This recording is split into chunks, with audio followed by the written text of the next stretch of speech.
लोगोफोर नोंथांमोननि थाखाय आं मोननैसो निउस आपडेट लाना फैबाय।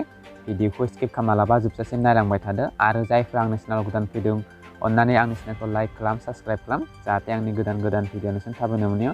लोगोफोर दानिया आवगायलांसै।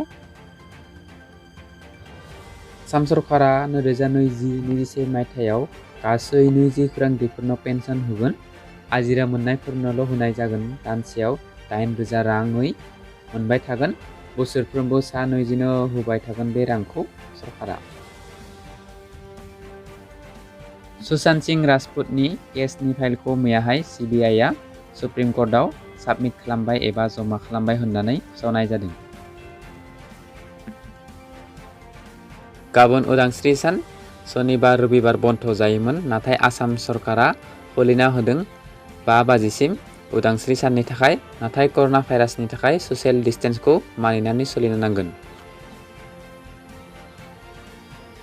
सावथुन फावखुंग्रि जतिन बराया BJP राजखान्थियाव हाबनायनि जाथावनाया रोखा जाबाय। जतिन बरा बिथाङा काखौ एंगारनानै राजखान्थि हान्जा BJPआव आखाइ गोरोबहोनायनि खाबु दं होननानै गोबाङानो फोथायनो जागायबाय। रासियाजों दिहुनजानाय कर'ना भाइरासनि भेक्सिनखौ 18 बोसोरनि उन्दै आरो 60 बोसोरनि बैसोनि बांसिन मानसिनो होनाय जानाय नङा। जाहोना जाबाय रासिया मख'नाय भेक्सिनाव गोबां साइड इफेक्ट दङ। मैयाहाय बेंगालराव गिलु-बालु जाथाय खालामनायाव कंग्रेस हान्जानि लिंक दं होननानै फोसावनाय जादों।